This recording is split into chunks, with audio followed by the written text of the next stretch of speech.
Neuschwanstein Castle, Bavaria.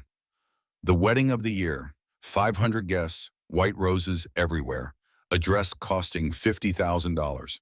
30 minutes before the ceremony, Anna von Hohenberg hears her future husband laughing with his best man through the patio doors of the bridal suite. The words pierce her. He will continue his affair with Sabrina after the wedding. Anna is just the perfect trophy wife for children with the right pedigree. The fool doesn't notice anything.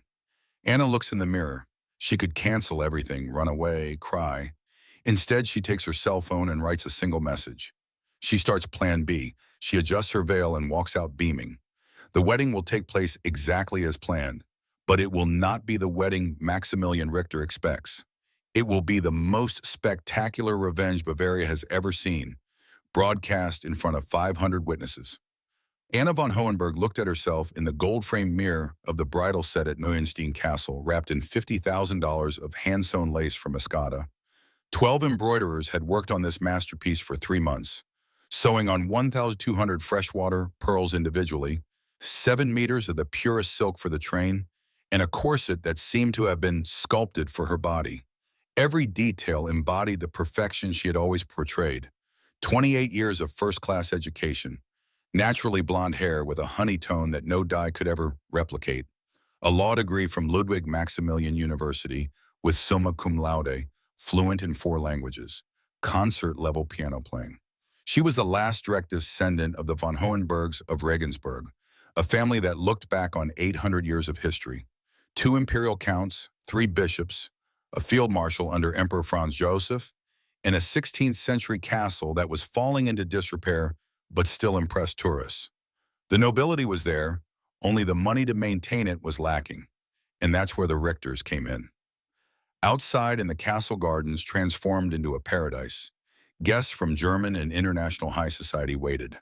4 months of preparation, a budget of €1.5 million, 3 wedding planners who had been replaced after nervous breakdowns, 100,000 white roses imported from Ecuador, the Munich Philharmonic Orchestra with 40 musicians, star chefs, Krug Champagne Vintage 98 that flowed like water. The media had been reporting on it for weeks. The Süddeutsche Zeitung had published a special supplement. Bunte had exclusive rights to the photos. Even the Times from London had sent a correspondent. It was the perfect match. The Hohenbergs brought 800 years of history and the right to bear the crown coat of arms. The Richters brought €300 million, built up over 30 years of ingenious and ruthless real estate speculation. Maximilian Richter had conquered them with the determination of a Prussian general. The first encounter 2 years ago at the Opera Ball in the Semperoper Dresden. He was 35, 1.85 meters tall, well-trained muscles from daily gym visits, ice blue eyes that seemed to see through clothes, a smile that had brought down half of Germany's heiresses. But he had chosen her. The courtship had been a strategic masterpiece. Red roses every morning, not a dozen, always 24. Her lucky number, spontaneous weekends away. The private helicopter lands in the garden of the family castle. Let's fly to Paris for breakfast. Dinner on private rooftop terraces in Munich, with a view of the Frauenkirche, lit up just for her. Calibrated gifts, not too ostentatious to seem like a nouveau riche, not too modest to appear stingy. Katir for the first anniversary, Van Cleef for the second, Graf for the proposal. The proposal itself was picture perfect.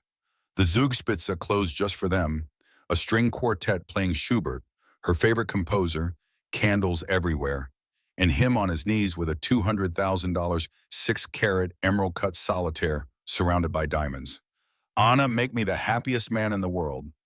She cried. She said yes. Instagram exploded.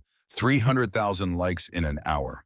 Her mother, Countess Elisabeth von Hohenberg, née von Thurn and Taxis, a double blue blood, had initially turned up her nose.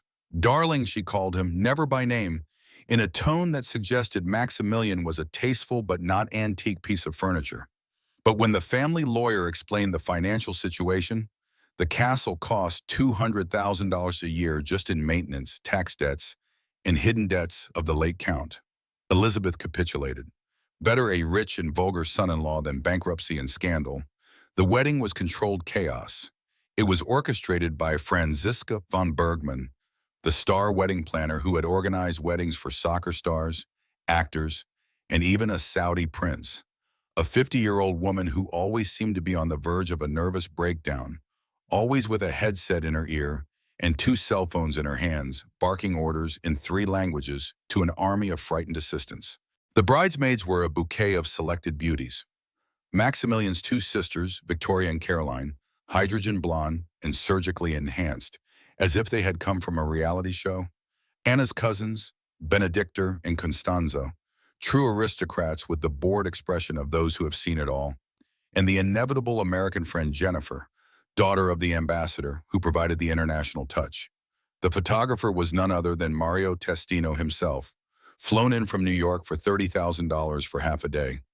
But it was worth it. These photos would end up in the WOG. The makeup artist was the same as Heidi Klum's. The hairdresser was Lady Gaga's when she was in Germany. Every detail was geared toward creating absolute perfection. Anna needed a moment to catch her breath. The fear she had attributed to normal pre-wedding nerves became overwhelming. She fled to the bathroom of the suite, 60 square meters of pink Carrara marble with a bathtub that looked like a pool and golden fixtures that sparkled like jewels. She sat down on the burgundy velvet chaise longue, closed her eyes, and tried to breathe. In half an hour, she would walk down the aisle, say yes, and become Mrs. Richter. She would save her family from ruin, give the Richter empire an heir, and ensure a life of luxury forever. That was what she wanted, wasn't it? That was what she had been raised for, trained for, prepared for since birth. In that moment of silence, the voices came clearly from the adjoining terrace. The bathroom had a French door that led to a small service balcony, which connected to the main terrace of the suite. The door was ajar. Someone had probably opened it to let the smoke out. She immediately recognized Maximilian's voice, that baritone that made her melt, now accompanied by laughter she had never heard before. Rougher, more vulgar. The others were there too. Marcus, the best man, his friend since private school in Salem, Philip, the playboy cousin who ran a chain of nightclubs, Thomas, Lorenz, and Johannes, the rest of the brigade, as they called themselves, all sons of rich families who played entrepreneur with their father's money. They smoked Cuban cigars, Cohiba Bahia. She recognized the smell, the ones that cost $300 each, which Maximilian ordered directly from Havana through a corrupt diplomat. They laughed about something, drank. She heard the clinking of glasses, probably the Japanese whiskey that cost $1,000 a bottle, which Maximilian collected. The conversation began innocently. Compliments about the organization, jokes about Maximilian's nervousness, predictions about how much Anna would cry during the wedding. Everyone cries, someone said. It's in their DNA. But then the tone changed, slipping into the territory that men explore when they believe they are safe from female ears. Philip began, "So cousin, last night of freedom, how do you feel?" "Free?" Maximilian laughed. "Philip, I'm freer than all of you. I'm marrying the perfect woman, and I can move on to whoever I want. Best of both worlds." The laughter that followed was like a stab in Anna's heart, but it was only the beginning. Marcus joined in with that conspiratorial tone she had always hated, and the Hohenbergs didn't notice a thing. "You've been with Sabrina for 2 years and she never suspected a thing." Sabrina, the name exploded in Anna's head like a bomb. Sabrina Muller, the marketing manager at Richter Real Estate. Brunette, voluptuous, always dressed a little too tight to be professional. Maximilian described her as efficient and dedicated to her work. Anna Maximilian's voice was tinged with amused contempt. Anna lives in a fairy tale world.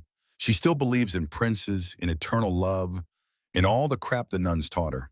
She's sweet, nice, but naive as a 5-year-old. I could have Sabrina in our marriage bed and she'd think we were having a business meeting. More laughter. Anna felt bile rising in her throat, but she remained motionless, paralyzed by the horror of what she was hearing. "Come on," said Thomas. "She can't be that stupid. She has a degree, speaks 4 languages." "Thomas," Maximilian interrupted him, "intelligence and cunning are 2 different things. Anna is intelligent in books, knows everything about art, history, literature, but about real life, About the real world, she knows nothing.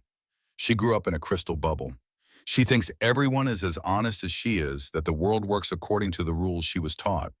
The stupid one doesn't notice anything and never will. And after the wedding, Lawrence asked, I mean Sabrina. Sabrina will stay where she is, even better. As a married man, I have the perfect excuse for evenings out. Work, business dinners, travel. I've already extended the lease on the penthouse by the English Garden for 3 years. $4,000 a month. But Sabrina is worth it. She knows how to drive me crazy. 2 years and she still surprises me. Genius, commented Philip. The Madonna at home and the Madonna out there. Every man's dream, exactly. Anna will give me children with the right pedigree. Imagine heirs to the von Hohenbergs and the Richters, with coats of arms and billions. She'll be the perfect wife for society. Beautiful, educated, knows how to behave, will never cause any scandals. Meanwhile, I'll amuse myself with Sabrina and whoever else crosses my path. And the money, Marcus asked, ever practical? Separate property, of course. I'm not stupid. The Hohenbergs will get their lifeline with the prenuptial agreement, enough to keep up appearances in the castle. I get the respectability of her name, access to the circles that matter, doors that only the nobility can open. Win-win. A toast. So, Philip suggested, to our Maximilian, who understands how things work. Marrying for calculation, marrying for pleasure. The clinking of glasses was the last thing Anna heard before the voices faded away. All that remained was the silence and the deafening beating of her heart. She sat motionless for 5 long minutes, processing what she had just heard. Every word was a piece of a puzzle that completed a picture she had not wanted to see. The spontaneous work weekends, the phone calls in the bathroom, the female perfume on his jacket, which was the new scent in the office, the condoms in his wallet, even though she was on the pill, for a friend, in case he needed them, the restaurant receipts from places they had never been together, business dinners with clients. She slowly got up and looked in the mirror. Her reflection still showed the perfect bride. Flawless makeup, hair in an elaborate bun with small white roses, the lace veil that had belonged to her grandmother. But the eyes were different. No longer those of a girl in love, but of a woman who had just seen the true face of the world.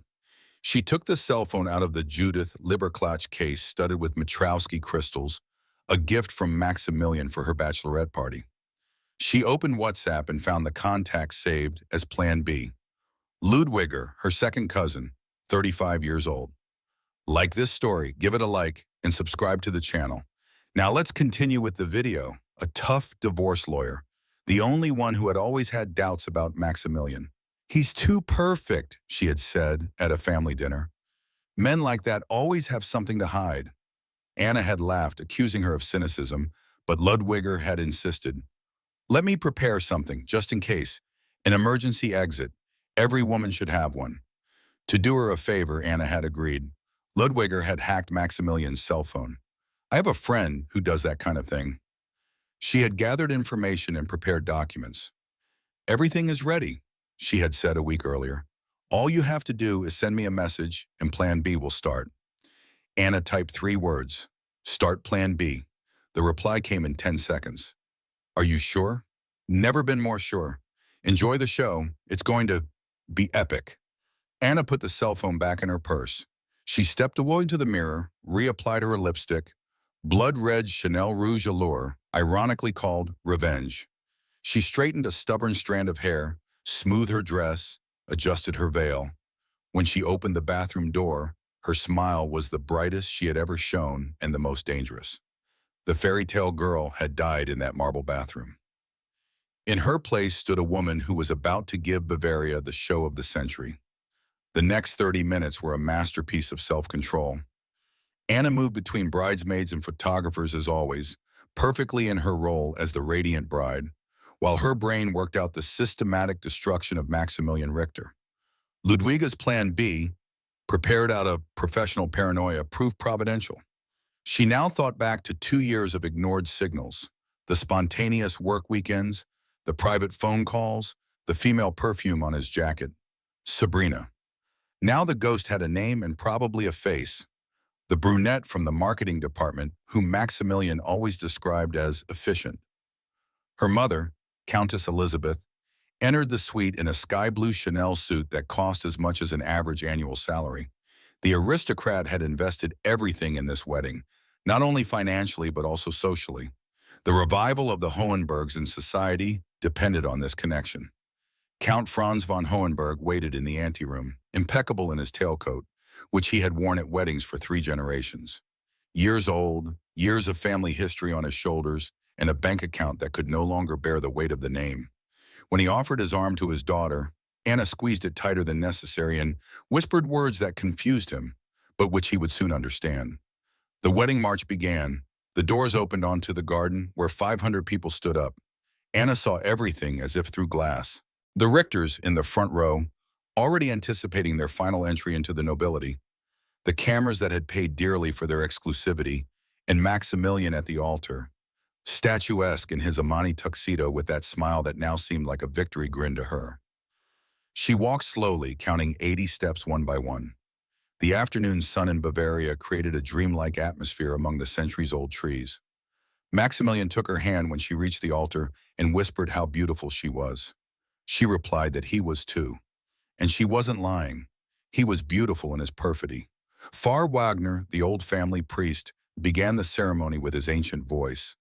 Anna waited for the right moment, the moment Ludwiger had indicated in his message, the exchange of rings, the moment of utmost attention when no one could ignore what was about to happen.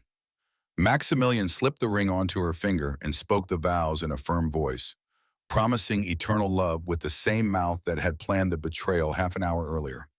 When it was her turn, Anna took the ring, looked Maximilian in the eyes, and instead of saying her vows, she spoke in a clearer voice that carried through the sound system to every corner of the garden. She revealed that she had heard everything. The affair with Sabrina, the plans to continue it, the contempt with which he spoke about her. The silence that followed was totally cinematic. Maximilian's face went through a spectrum of colors and expressions as Anna continued relentlessly. She didn't limit herself to words.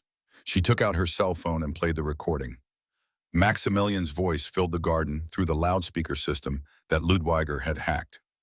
Every word, every laugh, every insult amplified for witnesses. Maximilian's mother collapsed in her chair. His father stood up and shouted legal threats. The guests were paralyzed between shock and morbid curiosity about how it would end. But the show had only just begun. With a theatrical gesture, Anna motioned for Sabrina Muller to come to her at the altar. The woman emerged from the crowd. She had come to the wedding, the mistress who had witnessed her rival's triumph, dressed in blood red, inappropriate for a wedding but perfect for a public execution. Anna had orchestrated everything with surgical precision. The revelations followed like hammer blows. The giant screen, which should have shown romantic photos of the couple, now projected screenshots of messages, compromising photos, bank statements. 2 years of affair meticulously documented, $300,000 spent on the mistress, gifts 10 times more expensive than those for the official fiancé. The coup de grace was the contract, a legal document showing how Maximilian had transferred the penthouse on the English garden to Sabrina's name. He was practically paying her for a luxury apartment, $3,000 a month plus additional services. Sabrina's signature was forged. Another crime on the list. Robert Richter, the patriarch of the real estate empire, tried to intervene to save the situation, but Anna had a surprise for him too. Company documents with forged signatures, systematic tax evasion, money laundering. As she spoke, the sirens of the federal criminal police approached. Perfect timing. Another detail orchestrated by Ludwiger. Maximilian attempted a final pathetic defense, accusing Anna of destroying everything out of pride. She laughed, a genuine liberating laugh, and explained to him that she had destroyed nothing. She had only made public what he did in private. She took off the 200 ring and dropped it at his feet with a clink that echoed in the silence. The escape from Neuen Castle was chaotic.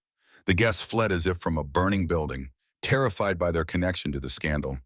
The Richters were led away in handcuffs. Sabrina screamed hysterical threats. The media was in ecstasy over the scoop of the century. Anna remained standing at the altar, statuesque in her wedding dress, watching the destruction with the calm of a victorious general. Her mother approached and, surprisingly, embraced her with pride instead of reprimanding her. One of the Hohenbergs had defended the family honor. Her grandfather, the field marshal, would have been proud. Ludwiger took care of the practical aspects. The marriage contract contained an infidelity clause that guaranteed 5 million euros in the event of proven fraud. With the evidence they had gathered and the cooperation of the Federal Criminal Police Office in uncovering the judge's crimes, the von Hohenbergs would not only be saved financially, but would emerge stronger. Marcus, the complicit best man, tried to apologize. Anna dismissed him with a few sharp words and a threat. She also had information about him, about his inexplicable wealth as a civil servant. It would be wise to disappear. As the sun set over Bavaria, Anna sat on the steps of the castle in her $100,000 dress, her makeup smeared, but her eyes shining with a new light. The phone rang incessantly. Journalists, friends, enemies, curious onlookers. She turned it off. There was time for everything. 6 months later, Anna's office offered a spectacular view of Munich's Frauenkirche. Phoenix Consulting, the company she had founded with Ludwiga, was already the most sought-after name in Germany for investigations in female asset protection. The Hohenberg-Richter case had become legendary, studied in law schools as an example of the perfect legal execution of revenge. Maximilian languished under house arrest, awaiting a trial that promised years in prison. His father, Robert, was already inside. The investigation had uncovered criminal connections that went far beyond tax evasion. Sabrina had disappeared, probably fled abroad with another man to fleece. Anna had become an involuntary icon. Women stopped her on the street, thanked her, told her stories of betrayal and humiliation. She had received offers worth millions for books, films, and television series. She had turned them all down for the time being. She was waiting for the right moment. Business was booming. Every week, suspicious wives, doubting fiancés, women who wanted to protect their future came to her. Anna and Ludwiger had created a foolproof system: technology for evidence, law for protection, psychology for strategy. The call came on an ordinary afternoon. Marcus informed her with a trembling voice that Maximilian had attempted suicide and was in the Großhadern clinic.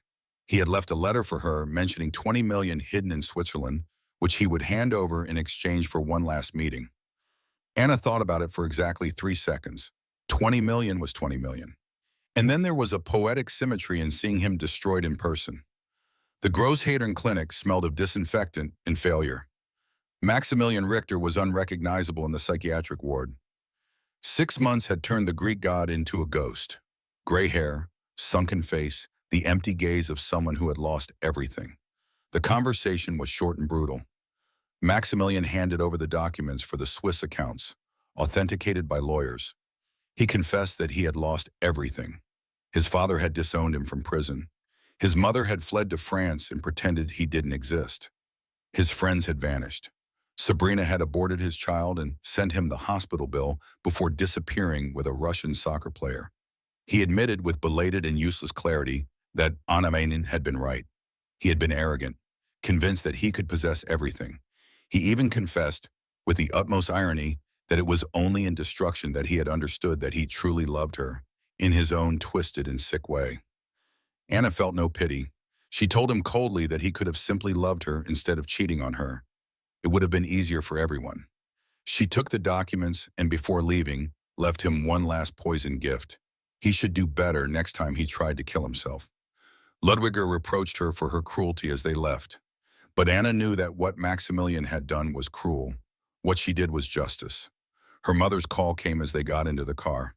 A new potential client. Matthias Schmidt, a pharmaceutical CEO, was convinced that his ex-wife had cheated on him, but without proof, business was business. A year after the canceled wedding, Anna von Hohenberg was a different person. Or rather, she had become who she had always been beneath the surface of the perfect fiancé. Phoenix Consulting was making millions, had offices in Munich, Berlin, and Hamburg, and 50 employees, all women, all with stories of rebirth. The trial had resulted in heavy sentences. Maximilian got 8 years, his father 15. The real estate empire was broken up and the assets auctioned off. The von Hohenbergs had recovered not only financially but also socially. Anna was seen as a heroine who had exposed corruption. On that spring morning, exactly 1 year later, Anna returned to Neuschwanstein Castle. The place had been rented for another wedding, another couple, other dreams. She stopped at the exact spot where she should have said yes and smiled. Revenge was complete, but that was not the real triumph. The victory lay in the transformation. The girl who believed in fairy tales had died at the altar, but from her ashes had risen a woman who wrote her own rules. The phone rang, another client, another story of betrayal to verify, another woman to protect. Anna answered in a professional voice, already focused on the next case. As she walked back to her Maserati, bought with her first earnings, a small personal reward, she passed a bride and groom posing for photos. The bride recognized her eyes widening. Anna winked at her and whispered a single word: investigate. The fairy tale girl was dead, but the queen of reality was more alive than ever. And while Bavaria glistened under the spring sun, Anna von Hohenberg drove into the future she had conquered with her own hands, paid for with her own tears, and sealed with the most spectacular of all throats. She didn't need a prince. She had become her own kingdom. Did this story touch you? Leave a like and subscribe. Comment: what would you have done in Anna's place? Share with those who need to know that revenge is a dish best served cold. Next video, she discovered the betrayal on her honeymoon, and what she did went viral.